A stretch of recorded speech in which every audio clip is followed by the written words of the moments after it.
Welcome to Hannity. President-elect Donald Trump made several key additions to his incoming White House staff. I'm Eric Bowling in for Sean. Kellyanne Conway, Corey Lewandowski, TMZ founder and host Harvey Levin, and former Ambassador John Bolton will all be here tonight. But first, the president-elect making major announcements today. Kellyanne Conway will serve as counselor to the president, and the RNC's Sean Spicer will be the White House press secretary. Here now with reaction is Kellyanne Conway herself. Thank you for coming out and talking to us tonight, Kellyanne. First of all, congratulations from the deepest part of my heart. You deserved it. Eric, thank you, and I know you mean that. I appreciate it. Okay, so what made you make the decision? For a while, you said, I'm not going to go to D.C., I'm going to stay in New Jersey and hang out with me in New Jersey and bump into in restaurants like we did last night. What made it for you? What are you going to do for the president? Let's put it that way. I'll always be a Jersey girl, Eric, that's clear. What I'll be doing for the president is I'll be in the West Wing as one of his senior advisors. The title is counselor to the president, and basically the portfolio is expected to include some communication, some data and strategy, perhaps some of the Capitol Hill or intergovernmental work.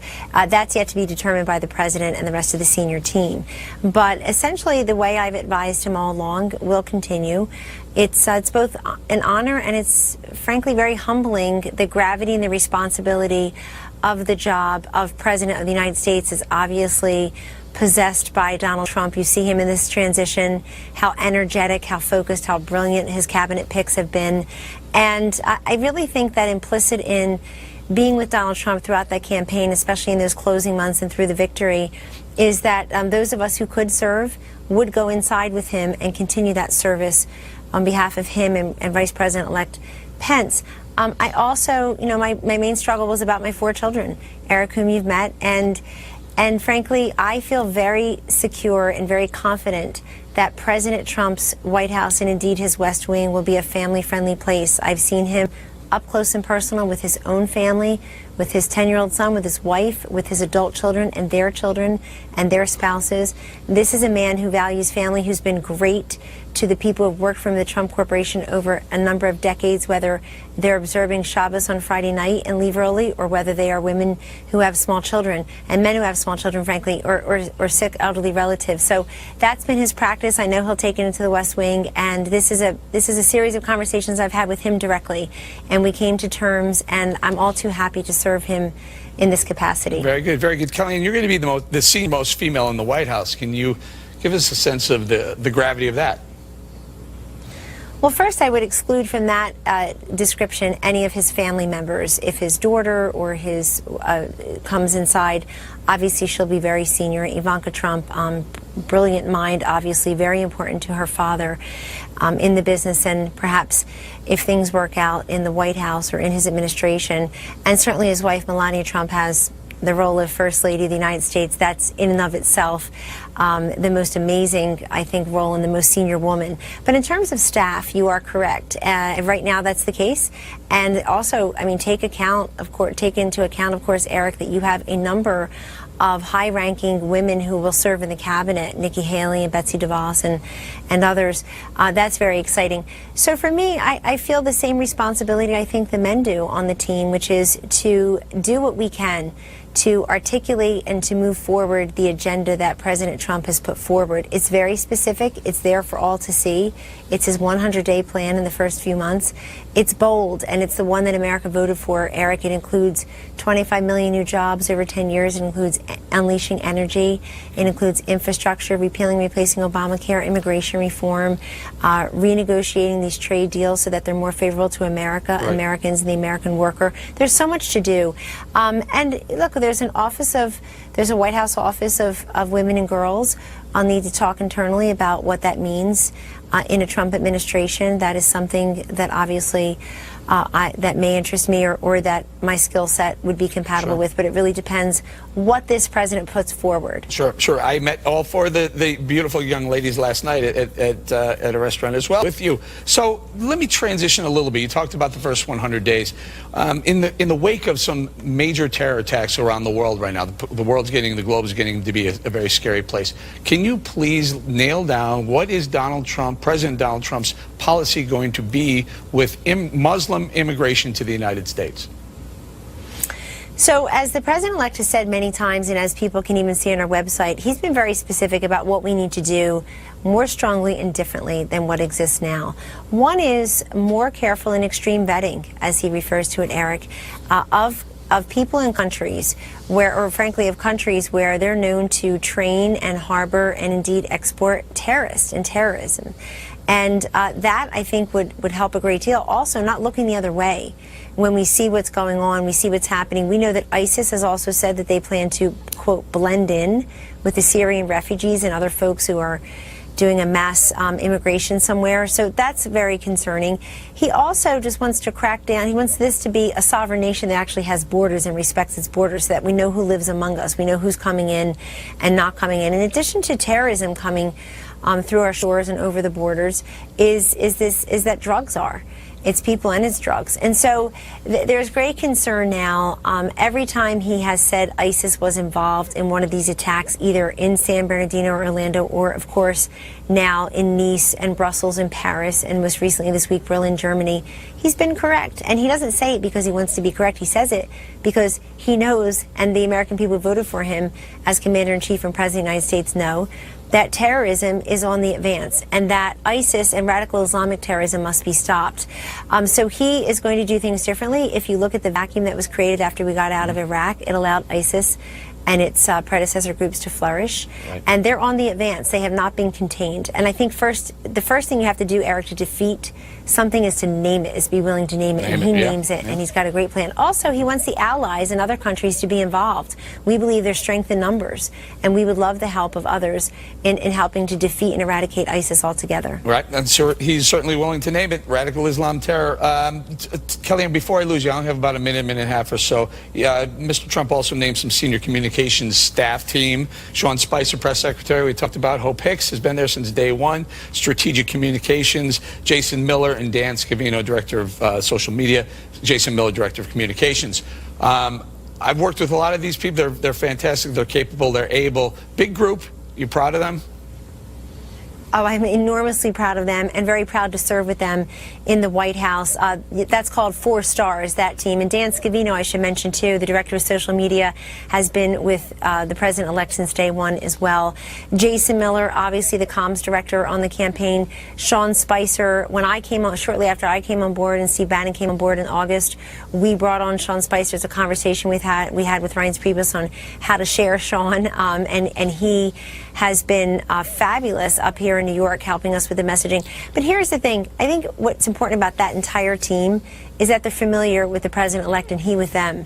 And there's a certain familiarity there. They're also proven to be able to just focus and put your head down and ignore the naysayers and the critics and the hostility that sometimes comes our way. Before I lose you, I want to ask you this, though. How will this new team deal with, frankly, a very biased mainstream media?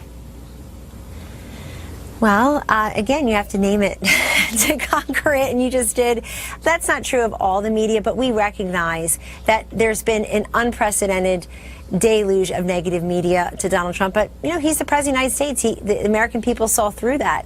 And they know how to deal with it. They know how to navigate it. We also know how to forge positive relationships with the print and electronic press when they actually want to have complete and fair coverage. And we are all working on that on his behalf. He's working on that. He had an off-the-record briefing with media down in Mar-a-Lago on Sunday night, a cocktail party, which was really nice. And so we'll just continue in that vein. Kellyanne, congratulations. I'm going to say thank you for joining us again. Thank you, Eric. Thank you. All right, coming up, sore loser liberals are plotting their next move to try to take down President-elect Donald Trump. We'll tell you what they're up to and get reaction from former Trump campaign manager Corey Lewandowski. And later, according to TMZ, Ivanka Trump and her family were harassed by an angry passenger on a flight earlier today. TMZ founder Harvey Levin will be joining us with the details. Plus, former Ambassador John Bolton is here later tonight to react to the terror attack in Germany. That and much more straight ahead on Hannity.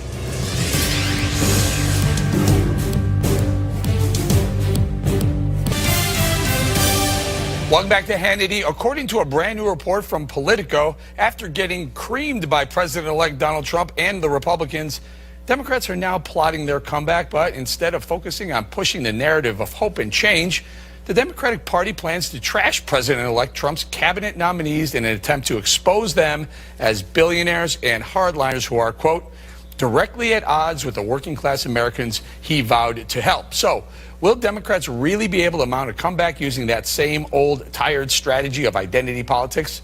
Joining me now for reaction is Avenue Strategies partner, Corey Lewandowski. Corey, so Politico is reporting that the Dems plan to mount a big battle at the nomination hearings. What say you? You know what I think, Eric? I think once again this is the Democratic Party who has lost touch with the American electorate. You know, what we saw was Donald Trump's decisive victory because he went out and he won in states that his message resonated in, which is let's get our jobs back, let's renegotiate our trade deals, let's not say that TPP is the gold standard and then change when I have political pressure on me. And so, look, this is the Democrats' playbook. It's right out of the old playbook. It's what caused them to lose this election in the worst electoral defeat since Ronald Reagan was reelected in 1984. The problem is they're out of touch with what reality is, and until just recently, the economic job growth in this country has been stagnant compared to other countries. Our taxes are too high, and the American people want something different. The only way the Democrats can be successful right now is attacking Donald Trump's nominees to fill out the cabinet, because he knows and they know that those people are going to go and do exactly what Donald Trump said, which is streamline the government and make it more responsive to the people. But they can't. You know, they can't. They can whine and cry and, you know, blame and point fingers. But at the end of the day, they got 48 senators. They don't have the votes. Well, they don't have the votes, but look, this is how the system works. They want to go and make a bunch of noise. The bottom line is they lost, and elections have consequences. And it wasn't, you know, more than 2 months ago where most of the mainstream media was saying how this was going to be such a landslide on behalf of Hillary Clinton, and the Democrats are changing the rules. And don't forget, when the Democrats had the majority in the U.S. Senate, they're the ones who got rid of, you know, they're the ones who implemented the so-called nuclear option, which no longer required 60 votes to change the procedures. Now it's a simple majority. Now they have to live by that. This is Harry Reid's own doing, and they have to live by it for the good of the American people. Yeah, let's talk a little bit about some news that came out today. Donald Trump met with the CEO of Boeing. Remember, he pushed back a little bit, or he rather aggressively pushed back, saying, do we really need to spend $4 billion on two airplanes, a new Air Force One and a new Air Force Two? The CEO exited the meeting and said, you know, we're going to come in under budget. He's not even president yet. He's saving us money. Well, this is amazing, right? This is Donald Trump in the mold of Teddy Roosevelt using the bully pulpit to say, look, you know what? I'm going to look at every single thing that the federal government spends money on.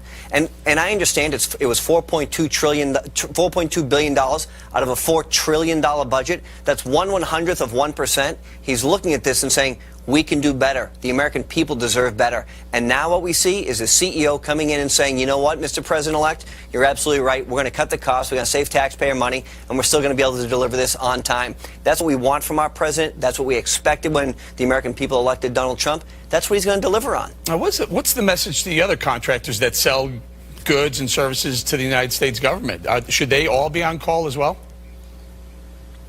Look, Donald Trump is a business executive and has built a very, very successful business over a 40-year career, and has amassed $10 billion worth of assets. And what he's going to do is take that mindset and now be the CEO of the American public, be the CEO of the United States of America, and making sure that the taxpayers' dollars are used to the very best of their ability. And what you will see, I think, from Donald Trump and his administration is looking at every budget, at every number, at every program and saying, is this the best we can do? Can we take this money and can we return it to the middle class? Can we provide tax cuts? That's what the American people sent him there to do. That's what he's going to do as the next CEO of our country. Yeah, and so talk to us a little bit about that. We've seen quite a hefty stock market rally since the election. What is that? I mean, can you attribute it to the Trump bump? Is that true, or was that just people finally happy that there's no longer a Democrat in office?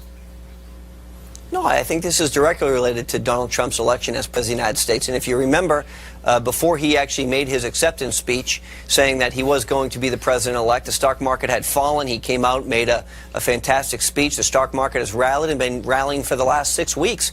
Look, the American people have confidence again. What he's saying is, I'm going to make sure that we're keeping our jobs here. I'm going to put Americans first. And I know that's a novel idea for some people, but that's what he's run on. And if you look at what he did with Carrier, where he saved 1,100 jobs, or the deal he cut with a foreign entity where they're going to invest $50 billion and 50,000 new jobs, he's done all of this before he's even taken the oath of office. He seems to be proud of these things, and he should be. Honestly, I'm proud of it. He's saving me money. I'm a taxpayer.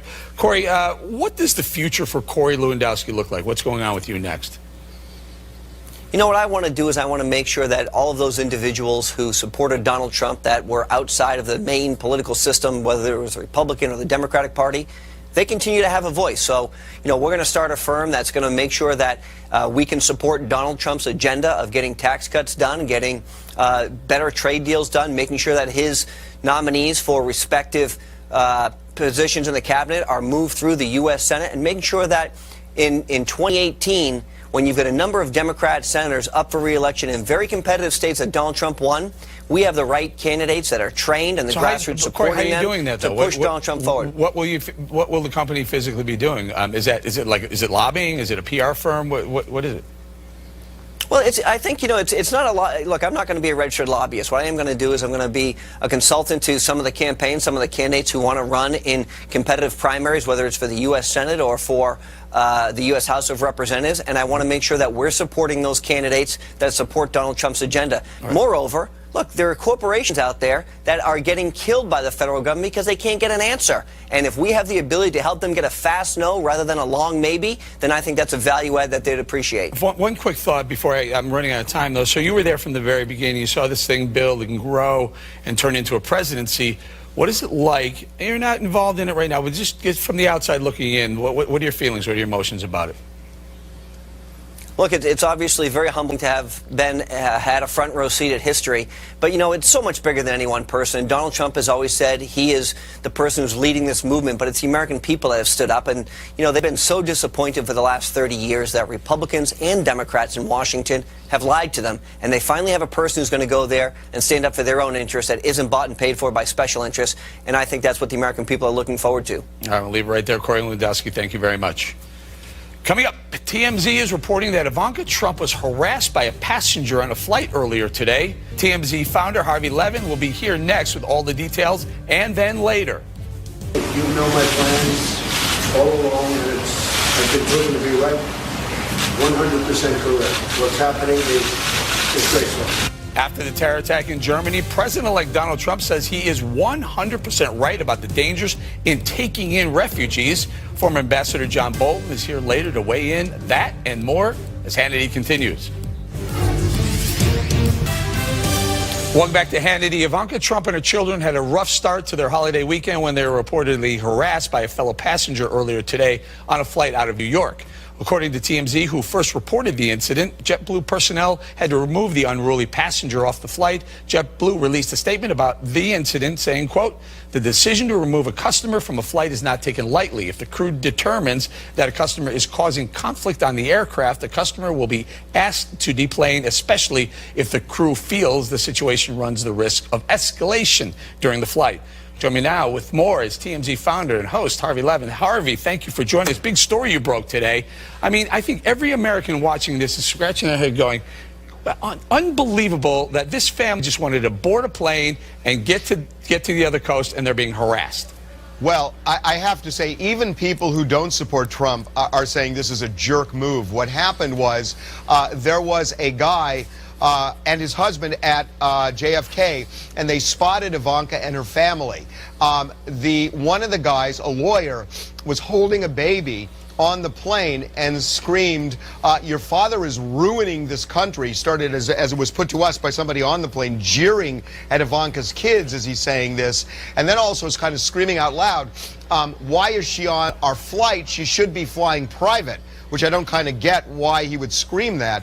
But, you know, at first you just think, okay, well, it's a guy who just had his emotions get the best of him. But then we found out that this guy's husband, an hour earlier, tweeted or Facebooked, and this is a quote, "Ivanka and Jared at JFK Terminal 5, flying commercial. My husband is chasing them down to harass them." So it seemed like it was planned to go after her publicly, and they did. They escorted him off the plane. Yeah, and Harvey, you report that this guy was jeering at the quote, jeering at the children. I can't imagine if did the other passengers get involved? Nobody got involved, and as a matter of fact, even Ivanka, she decided to de-escalate this by not even looking or engaging the guy, and instead what she was doing, she was concerned about her kids who were sitting there, and she started giving them crayons to color to try and distract them from this guy. But he wanted to make his point, and he did, and ultimately got booted off the plane. Man, Harvey, I got to think, you're watching, everyone's gotten on a plane, a lot of us get on with our kids, and all you want to do is get down, get the kids, and get them off on the road, and they have people standing in the aisle berating and harassing this clown. I don't know, should he be arrested?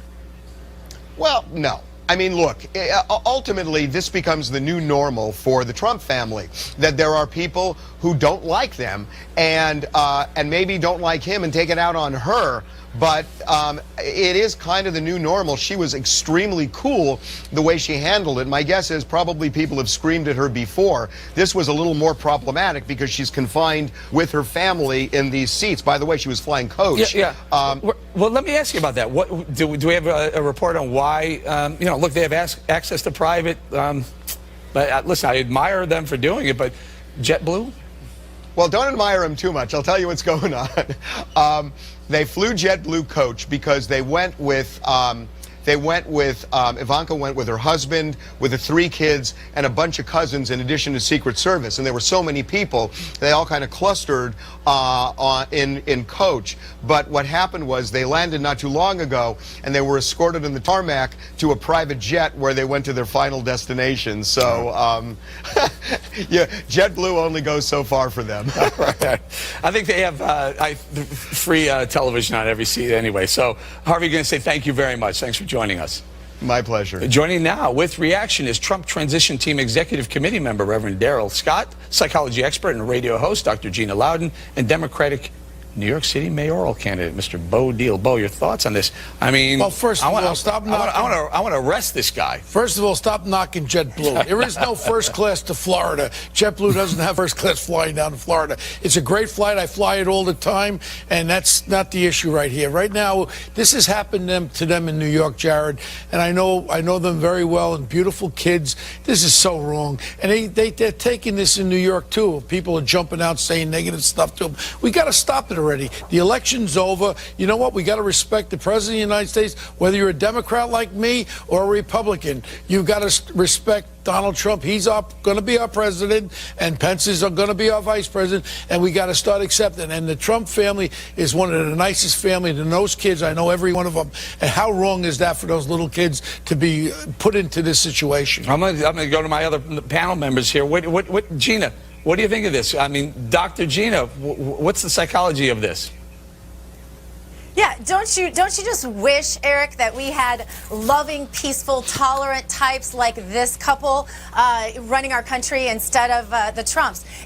What a class act, first of all, on the part of Ivanka Trump. It's what we've come to expect from the Trump children and the Trump family in general, and how very tolerant, by the way, of her. Can you imagine, Eric, if the situation were reversed, and if this were, for example, a member of the Obama family, first of all, flying coach, we'd all be shocked. But it would be on the cover of every newspaper, you know it. And if the situation were reversed and Ivanka had said one word back to this couple, they'd be asking for a safe space, a cry room, and a therapy dog from probably the Trump. So, and a juice box. Don't forget the juice box. The juice box is important. Reverend Scott, your thoughts on this? I mean, this moron had no right at all to approach and endeavor or try to intimidate Ivanka Trump, or and her and Jared are probably the nicest couple you ever want to meet. This guy needs to be taken to jail. If this had been Chelsea Clinton or anything like that and someone approached them, it would be an outrage. But you know what I see? It seems to me as if the left is only tolerant of those who agree with them. If you disagree with them, they're very intolerant. And for them to approach her, knowing she has children with her and things like that, was very classless. It was moronic. Yeah. It was stupid. It was idiotic. And they should have took the guy and locked him in jail. The kids, that's relevant. They're with the kids. But if you could see the character of this guy, he was holding a baby in his arms when he was opening his mouth there to protect them. And because if he was by himself, I'm sure there would have been another man that would have walked over there. And if I was on the plane or the Reverend, I would have walked up there and put him in his place. But he had the baby to protect them. And I would say, why don't you just shut your mouth and sit down? Respect people if you want respect. Gina? Yeah. Yeah, Eric, and once again, if the situation were reversed and Ivanka had said anything even of the sort, Child Protective Services would have met her when she got off the plane to question why she would express such intolerance and hostility at someone on a plane. But this is a woman flying with her children. Yeah. And these words were said not only in front of the couple's child, but in front of Ivanka's children. This is classless and in poor taste, and yeah, this couple definitely needs And Reverend Scott, these two gentlemen, this couple got escorted off and took the next flight. It wasn't really that much of a hardship. Meanwhile, they have all this media attention. Yeah, but you know what else? This was a same-sex couple. And if they had been approached and harassed because they were a same-sex couple, the entire country would be in an outrage. And so I don't even understand why they, of all dynamics or demographics, should have been the ones trying to harass and intimidate her. Bob? Well, the final thought is that, again, the Trump family, the sons, the daughter, the son-in-law, all the daughter. I was at the wedding of Donald Trump Jr. and Donald. This is a beautiful family. Sure We've got a great first family, and you know what? This is real wrong, and I just can't believe Ivanka had to take this, and her husband and these children. I'm sorry to them. I apologize for this. This man, and it's Christmas. Whatever. Yeah, and it's Christmas. Gina, quick thought. And it's Christmas. You're 100% right. Yeah. Go ahead. Right. Show a little love. Yeah, Merry Christmas. Show a little love, Merry Christmas time. We're going to say thank you to Reverend Scott, Gina, and mayoral candidate Bo Adidal. Coming up next, right here on Hannity. You know my plans all along, and I've been proven to be right. 100% correct. What's happening is disgraceful.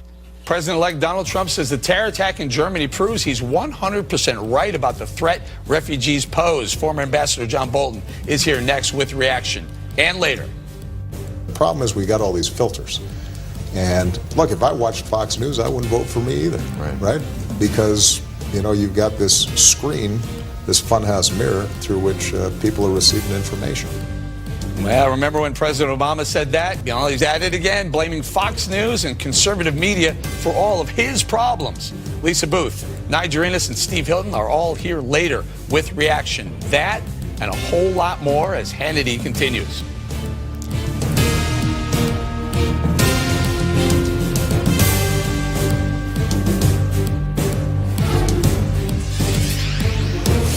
You know my plans all along, and I've been proven to be right. 100% correct. What's happening is disgraceful. That was President-elect Donald Trump yesterday reacting to the Berlin attack and saying he was right about the risks of taking in refugees. In fact, President-elect Trump has been sounding alarm about the dangers for a very long time. Watch this.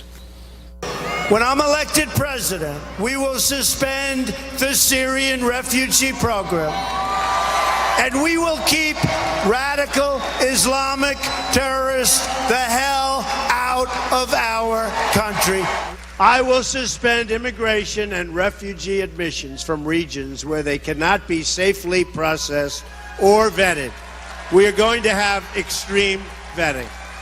We've seen Islamic terror attacks from Paris to Belgium to San Bernardino. One after another, again and again. We're going to stop. I am going to keep radical Islamic terrorists the hell out of our country. Joining us now with reaction is Fox News contributor, former U.S. Ambassador to the United Nations, John Bolton. Ambassador Bolton, thanks for joining us. Talk to us a little bit about that. You heard that montage. Donald Trump, candidate Donald Trump, used radical Islamic terrorists quite a few times, but President-elect Donald Trump also used that term. I noticed the White House still has a problem using that term. Well, and they will for the next month, too. Look, I think when Donald Trump is sworn in, he has powerful incentives to do exactly what he said he was going to do in screening. Number one, he said it so many times, it's really a centerpiece of his campaign. And second, let's be clear, he'll be subject to unmerciful attacks if somebody comes into this country after January the 20th and commits a terrorist attack. I think we've got a massive amount of work to do to protect Americans from people coming in illegally, not just Islamic terrorists, but other threats to our national security. I think we've ignored not only the threat at the border, the third border, including airports and ports, but what happens after they get here as well. And this terrible tragedy in Berlin demonstrates the Germans have failed all across the board as well. We're vulnerable that way, too. So Scott Walker was on this program. Governor Walker from Wisconsin was on the program a couple of nights ago, and he mentioned that states have virtually no say if there's a refugee that's placed into their state or the number of refugees that are put into their states. How do we stop this from happening? What do we need to do on the federal level to say, hey, states, you don't want refugees, you don't have to take them. We'll give them to California, Illinois, or New York? Well, if they simply went back to the kind of program that existed 10 or more years ago, you know, refugees, which, let's be clear, these are people who are requesting political asylum, and they're doing it on the basis that they have a well-founded fear of persecution because of their political beliefs, religious beliefs, ethnicity, whatever. It's not just because they come from a war zone and they'd rather not live there, they'd rather live here.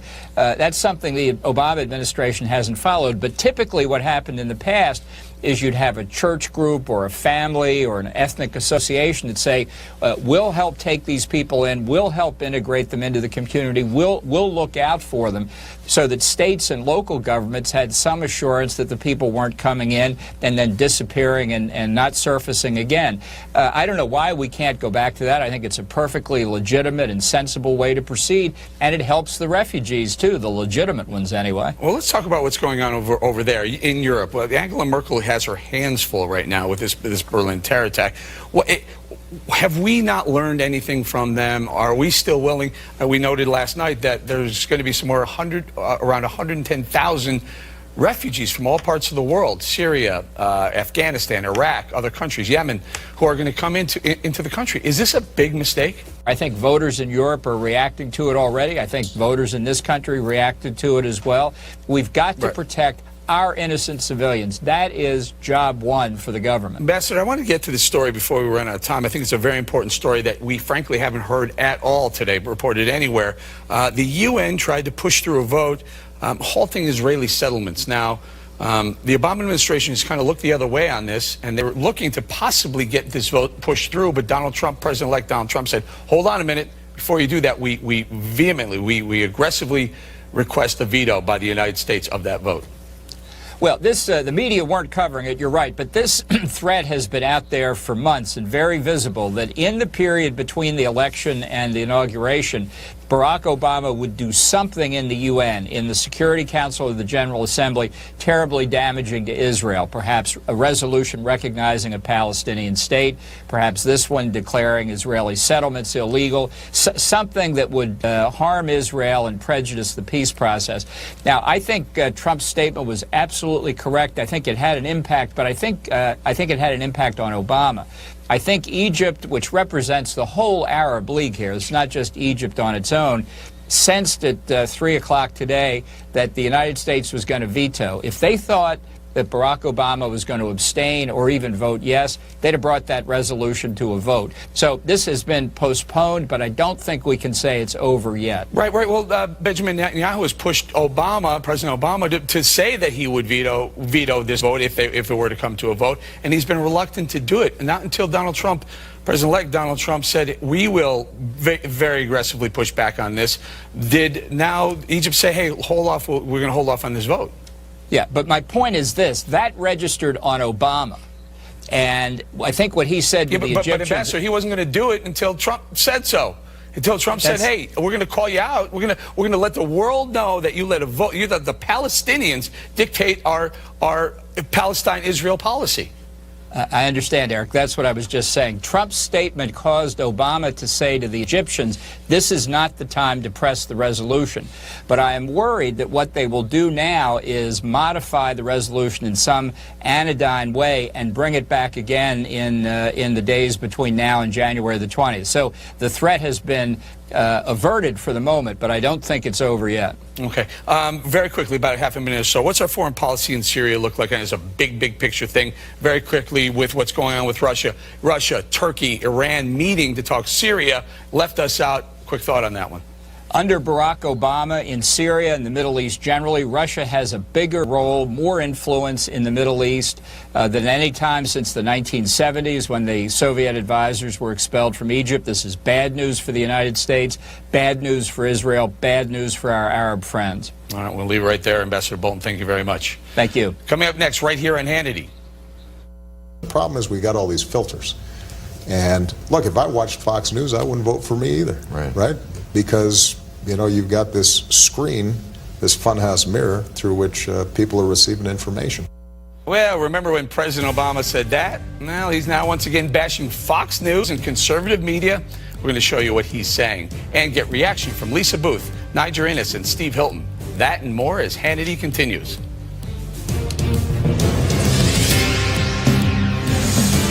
Welcome back to Hannity. President Obama is at it again, blaming Fox News, this time for not being well liked. In a recent interview, President Obama told The Atlantic that, quote, in 2008, I was never subjected to the kind of concentrated vilification of Fox News, Rush Limbaugh, the whole conservative media ecosystem. And so as a consequence, even for my first 2 years as a senator, I was polling at 70%. In part 2 of the interview, Obama continued to complain about Fox News, saying that some Trump supporters were, quote, responding to a fictional character named Barack Obama, who they see on Fox News or they hear about through Rush Limbaugh.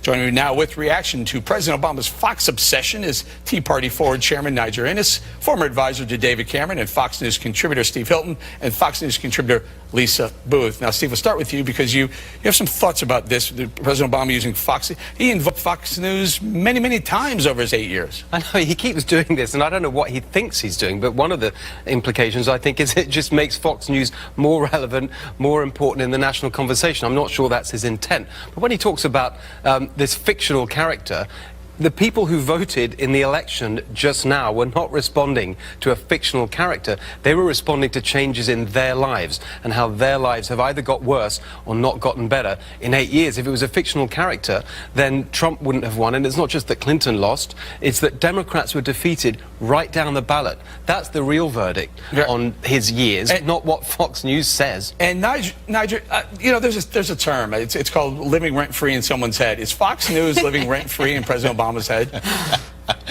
I think it is, and as funny as it is, there is a sadness to it, and it's a sadness of what I look at the Obama years as an opportunity loss.